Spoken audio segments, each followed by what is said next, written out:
여러분 안녕하세요. 오늘은 제가 직접 목격하거나 주인공들로부터 직접 들은 실제 이야기를 여러분과 나눌 거예요. 시작하기 전에 채널 구독과 이 영상의 좋아요를 눌러주세요. 함께 해주셔서 감사합니다. 안녕하세요. 저는 올해 34살이 된 가정주부입니다. 아마도 이런 말도 안 되는 사연이 또 있을까 싶고 많은 사람들의 비난을 피할 수는 없을 것 같기도 합니다. 하지만 그럼에도 이렇게 사연을 보내게 된 이유는 지금 제가 처한 상황에 어떻게 결정을 해야 할지 판단이 잘 서지를 않아서 많은 분들에게 조언을 받고 싶은 마음에 이렇게 용기를 내어 사연을 보내게 되었습니다. 우선 저는 결혼 전에 필라테스 강사로 일을 했었습니다. 그래서 취미가 운동이라 아이를 둘이나 낳고도 여전히 처녀의 몸매를 가지고 있어요. 제가 운동에 있어서 약간 병적으로 하는 경향이 있거든요. 그래서 애가 2명 있는 주부라고 하면 절대 못 믿는다고 하는 소리도 자주 듣고는 합니다. 그리고 그런 저를 남편도 만족해 했습니다. 주부가 되어서도 열심히 관리를 하는 저를 보면 너무 좋다고 했죠. 그래서 아이를 낳고도 연애 시절과 다름없이 애정이 깊었고 그래서 그런지 다른 부부들과 달리 저희의 사이는 날이 갈수록 더욱 행복해지는 느낌이 들었습니다. 그렇기에 저는 저희 가족의 행복이 영원히 끝나지 않길 바랬고 남편을 많이 사랑했기에 수많은 남자들의 대시에도 불구하고 한순간의 실수도 만들지 않으려고 노력했습니다. 그런 제게 이런 일이 생겨버릴 줄은 상상조차 하지 못했습니다. 남편은 부모님을 일찍 여의고 가족이라고는 친형 한 분이 있었습니다. 그래서 세상에 단 2분인 혈육이라 그런지 사이가 아주 돈독했었죠. 그래서 저희 부부는 연애 시절부터 심심치 않게 아주버님을 만나왔었고 결혼 후에는 제가 주기적으로 반찬을 챙겨다 드리고 있었습니다. 아주버님은 오래전에 아내와 이혼을 하셔서 혼자서 지내고 계시기도 했고 어쩔 수 없이 반찬을 해드릴 수밖에 없는 이유도 있었기 때문이죠. 왜냐하면 제가 아주버님에게 큰 빚을 졌기 때문입니다. 몇 년 전 제 아버지께서 주식에 눈이 멀었던 거죠. 전 재산을 전부 걸게 되는 실수를 하셨고 그 결과 엄청난 빚더미에 앉게 되었습니다. 문제는 저와 제 남편이 모은 돈으로는 도저히 감당이 되질 않았던 거죠. 그래서 여기저기에 돈을 빌리게 되었고 그때 아주버님께서 큰 돈을 빌려주셨습니다. 그 이후 저는 감사한 마음에 혼자 계신 아주버님께 반찬을 갖다 드리기 시작했고 몇 번을 그렇게 하다 보니 자연스러운 상황이 되어버린 거였죠. 아무튼 고마운 마음으로 시작하게 된 일이었지만 정말 내키지는 않았습니다. 제가 집에 찾아가면 아주버님은 항상 러닝 나시에 트렁크 속옷 차림으로 저를 맞아주셨거든요. 처음에는 그런 아주버님을 보고 이해가 되지 않았고 이상하게 생각을 했어요. 아무리 같은 식구가 되었다고 해도 옷은 좀 정상적인 복장으로 입고 있는 게 최소한의 기본 아닌가 하는 생각이 들었습니다. 그래서 아주버님께 그렇게 입고 계시다가 다른 사람이 배를 누르면 어쩌시려고 그러냐고 제 나름대로는 은근슬쩍 말을 돌려서 표현을 해봤죠. 그런데 아주버님은 음흉하게 웃으시면서 재수씨는 내가 이렇게 있는 게 싫은 거냐고 하시면서 배묻는데 저는 할 말이 없더라고요. 그래서 그냥 반찬 냉장고에 넣어드리고는 얼른 아주버님 집에서 나왔습니다. 혹시나 남편이 알면 둘이 죽고 못 사는데 아주버님과 오해가 생길 것 같아서 일단 말은 하지 않았어요. 그냥 제가 모른 척하고 음식만 가져다 드리고 나오면 되는 거지 생각을 했습니다. 그렇게 저는 매주 한 번씩 아주버님 댁을 찾아갔었죠. 그런데 결국 말도 안 되는 일이 벌어지고 말았습니다. 무더운 여름날이었습니다. 그날은 남편이 회사에서 문제가 생겨서 갑자기 부산으로 급한 출장을 가게 되었습니다. 그래서 아침부터 정신없는 남편을 도와서 짐 챙겨주는 것부터 시작해서 이것저것 바쁘게 하다 보니 너무 정신이 없었습니다. 결국 서로 신경이 날카로워졌고 티격태격 하다 보니 싸움으로 번진 거죠. 그렇게 무거운 마음으로 남편을 보냈습니다. 저는 좋지 않은 마음에 당장 뛰쳐나가서 친구를 불러 술이나 마시고 싶었죠. 하지만 아주버님께 반찬을 가져다 드리는 날이었기에 어쩔 수 없이 반찬 준비를 했고, 저녁이 다 되어서야 아주버님 댁으로 찾아갔습니다. 집의 현관문을 열고 들어가자마자 술 냄새가 퍼졌고 아주버님의 취한 얼굴이 눈에 보이더군요. 식탁을 보니 제가 해다 드린 반찬과 함께 소주를 드시고 계시더라고요. 저는 아주버님께 무슨 술을 이렇게 부실하게 해서 드시냐고 말씀드리고 간단히 찌개라도 해드린다면서 얼른 요리를 해서 내어드렸습니다. 그런데 아주버님이 고맙다며 잠깐 앉으라고 하셔서 같이 식탁에 앉았습니다. 아주버님은 저에게 매번 자기 반찬까지 해다 주느라 몸이 고생이라며 고맙다고 하시더라고요. 그러면서 제게 술을 한 잔 따라 주셨어요. 아침부터 부부싸움을 해서 술을 마시고 싶었는데 잘됐다 싶어서 마셨죠. 저도 평소 주량의 한 병은 거뜬히 마셨었기에 쉽게 취하지 않을 거라는 생각에 아주버님과 천천히 얘기를 하면서 술을 마셨습니다. 그렇게 저는 아주버님과 진솔한 이야기들은 오랫동안 했습니다. 아주버님이 이혼을 하게 된 이유에 대해서 말씀해 주시는데 저는 처음 듣는 얘기였죠. 알고 보니 아주버님의 아내 되셨던 분이 사이비 모임에 너무 심하게 빠지시는 바람에 정말 할 수 있는 건 다 해봤다고 하더라고요. 근데 결국에는 마음을 돌릴 수 없었다며 눈물을 흘리시는데 그런 모습을 보고 있으니 너무 안타까웠고 가엽게 느껴졌습니다. 그렇게 저도 모르게 고민 상담을 해주다 보니 주량을 넘어서서 더 마시게 되었죠.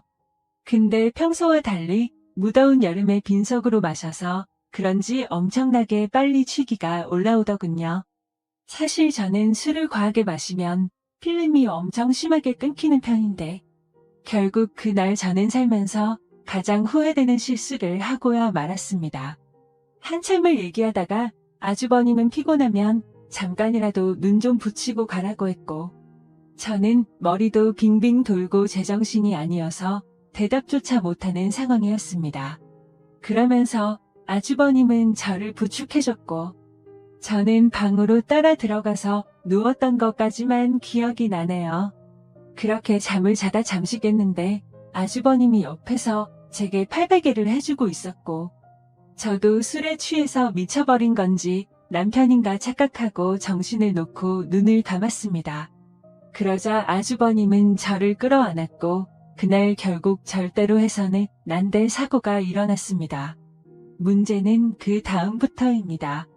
정말 말도 안 되는 실수를 하고 나서 아주버님께 제발 비밀로 해달라고 했고 최대한 빨리 빚은 갚을 테니 조금만 기다려 달라고 했습니다. 그리고 반찬은 앞으로 가져다 드리기 어려울 것 같다고 했습니다. 반찬은 해줄 테니 와서 가져가라고 하기도 우습고 그런 상황을 보면 남편이 이상하게 생각할 게 뻔할 것 같아서였죠. 하지만 아주버님은 우리가 실수를 한 건 맞지만 좋았던 거 아니냐며 하는데 저는 생각하기도 싫어서 죄송하다고 하고는 집으로 돌아갔습니다. 그렇게 그 일이 있고부터 마법이 걸리는 날인데 주기가 점점 늦어지는 것 같았습니다. 정말 너무 불안해서 미칠 것 같더라고요. 설마 아니겠지라는 마음으로 임신 테스트기를 사서 해보니 2줄이 뜨더군요. 어떻게 한 번의 실수로 이럴 수가 있나 싶었고 눈물이 났습니다. 남편과는 셋째 생각이 없었기에 철저하게 조심해서 관계를 가졌습니다. 그래서 남편이 알게 되면 저를 몸을 함부로 굴리는 그런 여자로 볼게 뻔했고 이혼하게 될까봐 너무 무섭고 겁이 났습니다. 저는 그 길로 당장 아주버님 댁으로 찾아갔습니다. 도대체 저한테 무슨 짓을 하신 거냐고 임신 테스트를 해봤는데 임신을 하게 됐다고 욕을 했습니다. 정말 하늘이 무너져 내리는 기분에 아주버님을 노려보며 눈물을 펑펑 쏟아냈습니다. 아주버님은 한참을 가만히 있더니 한숨을 푹 내쉬더군요. 그때부터는 정말 제가 알던 아주버님이 아니었습니다. 갑자기 비열한 말투로 네가 조심했어야지 왜 나한테 뭐라고 하냐며 술 먹고 꼬리칠 땐 언제고 기억도 못하고 피임을 안 했냐고 하더라고요. 저는 그 말을 듣는데 눈앞에 보이는 게 없었습니다. 너무 어이가 없고 화가 나서 아주버님이라는 것도 잊고 달려가서 아주버님의 얼굴에 뺨을 때렸습니다. 아주버님의 돋보기 안경이 박살나면서 거실 바닥에 내동댕이 쳐졌고 아주버님은 저를 노려보시면서 이게 어디서 얼굴을 때리냐며 저를 밀쳤습니다. 저는 엄청 세게 밀려 그 자리에서 뒤로 나자빠졌습니다. 솔직히 그런 행동을 보고 나니까 무서워서 도저히 거기에 있지를 못하겠더라고요. 그래서 저는 얼른 뛰쳐나와서 집으로 돌아왔습니다. 집에서 몸을 살펴보니 밀쳐지면서 어디에 부딪혔는지 엄청 크게 멍이 파랗게 들었더라고요. 그런 제 모습을 보면서 너무 서러웠고 저는 옷도 갈아입지 않고 침대에 걸터 앉아서 엉엉 울고 있었습니다. 그렇게 울다 지쳐 저녁까지 잠이 들었던 거죠. 남편이 들어오는 것도 몰랐는데 갑자기 방에 불이 켜지더니 남편이 제 몰골을 보고는 깜짝 놀랐습니다. 펑펑 온 탓에 화장은 엉망진창이었고 몸에 큰 멍이 들어있었으니 말이죠. 남편은 이게 도대체 무슨 일이냐고 저를 추궁했습니다. 저는 아무 말도 못하고 그냥 가만히 있었습니다. 남편은 얼른 말하라고 계속 저를 다그쳤죠. 누가 봐도 물어보지 않는 게 이상한 상황이었습니다. 집에 왔더니 얼굴이 엉망진창이고 몸에 멍자국이 선명한데 어떻게 이걸 그냥 넘어갈 수가 있을까요? 정말 제가 너무 멍청한 실수를 또 해버리게 된 거죠. 그렇게 계속해서 추궁하던 남편은 갑자기 침대 옆에 놓인 물건을 집어들더군요. 살짝 고개를 들어서 봤더니 제가 테스트를 하고 놓아둔 임신 테스트기였습니다. 그걸 확인하더니 남편은 떨리는 목소리로 이게 도대체 뭐냐며 물었습니다. 저는 남편에게 아무 말도 못하고 여보 미안해라고 하며 소리내 울었습니다. 남편은 한참을 말없이 가만히 서 있었습니다. 그렇게 있다가 저에게 누구냐고 물었고 제가 대답을 못하자 소리를 치기 시작했습니다. 누군지 빨리 말하라며 저에게 계속해서 물었고 저는 결국 사실대로 말할 수밖에 없었습니다. 저번에 당신이 출장 갔을 때 아주버님 반찬 갖다 드리러 갔다가 술 마시고 진짜 딱 한 번 실수한 거라고 말했습니다. 남편은 아무 말 없이 그 자리에서 얼어붙어 버렸습니다. 한참 동안 아무 말 없이 그렇게 저를 바라보던 남편은 너는 일단 나중에 봐라고 말하고는 집을 나갔습니다. 저는 뭔가 되돌릴 수 없는 사고가 벌어질 것 같아서 갑자기 엄청 걱정이 됐습니다. 그래서 설마 하는 마음으로 얼른 남편의 뒤를 따라갔습니다. 근데 이미 문을 열고 나가보니 남편은 차를 타고 가더라고요. 그래서 저는 재빨리 택시를 불렀고 아주버님의 집으로 향했습니다. 너무 떨리는 마음으로 아주버님 댁에 다가가자 현관문이 활짝 열려 있더라고요. 가까이 다가가서 보니까 집안이 엉망진창이 되어 있었습니다. 온갖 물건들은 널브러져 있었고 아주버님의 얼굴 상태는 엉망이 되어 있었습니다. 남편은 어떻게 내 와이프랑 이딴 짓을 하냐고 그러면서 이제 나는 어떻게 해야 하냐면서 소리내 울면서 있더라고요. 저는 너무 무섭고 마음이 아파서 어찌할 줄 모르겠는 마음에 눈을 감고 울고 있었습니다. 아주버님은 남편의 말을 듣고 한참 동안 가만히 있더니 인간 같지도 않은 말을 내뱉었습니다. 네 와이프 간수는 네가 잘해야지 도대체 왜 나만 이상한 놈으로 만드냐고 하더니 둘 다 꼴보기 싫으니까 천박한 네 와이프 데리고 꺼지라고 하더라고요. 정말 목숨도 내어줄 것만 같았던 두 형제는 그렇게 순식간에 사이가 무너졌습니다. 저의 잘못 인정하고 반성합니다. 남편에겐 정말 죽을 죄를 지었다고 생각하고요. 근데 어떻게 같이 잘못을 저지르고도 저렇게 뻔뻔한지 소름이 끼쳤습니다. 잘못했다고 빌어야 할 상황임에도 불구하고 오히려 자신의 잘못은 인정하지 않고 와이프를 그렇게 내버려 둔 남편의 잘못이라며 남편 탓을 하는데, 그걸 보고 있으니 저딴 더러운 사람과 관계를 가졌다는 제 자신이 너무 미웠고 미쳐버릴 것 같았습니다. 남편도 너무 크게 충격을 받았는지 현관에서 주저앉아서 울고 있었습니다. 그러더니 저와 아주버님을 번갈아 보더니 큰 소리로 욕을 외치고 밖으로 뛰쳐나갔습니다. 그렇게 밖으로 뛰쳐나간 남편과는 연락이 두절된 채로 1년이 지났습니다. 저는 어쩔 수 없이 아이를 낳게 되었습니다. 생명이 소중하고 제 아이가 잘못한 게 아닌데 어떻게 하나요?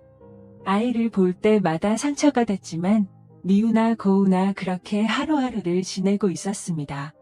생활비는 아주버님이 보내주시는 돈으로 아이에게 먹일 분유와 기저귀를 샀습니다. 사실 그 돈도 더러워서 받기가 싫었습니다. 그냥 제가 일자리를 구해서 돈을 벌어서 먹이고 싶었습니다. 하지만 결코 현실적으로 그렇게 하기에는 제 상황이 말이 아니었습니다. 두 아이를 키우고 케어하는 것조차도 벅찬 상황이었고 당장 아기를 봐줄 사람도 없었습니다. 그렇다고 아주버님에게 맡기기는 죽기보다도 더 싫었습니다. 원래라면 큰아빠라고 불러야 하지만 큰아빠가 아닌 아빠라고 불러야 하는 건가 싶고 이런 거지 같은 족보를 만든 제 자신이 너무 싫었습니다. 정말 저도 모든 걸 포기하고 싶었습니다. 그래도 인간이라면 자기가 저지른 일에 대한 책임은 지는 게 맞는 것이라 생각했죠. 그리고 제 아이의 잘못도 아닌데 기껏 낳아놓고 내팽겨 칠 수는 없었습니다. 아무튼 저는 그렇게 지옥 같은 나날을 보내고 있었습니다.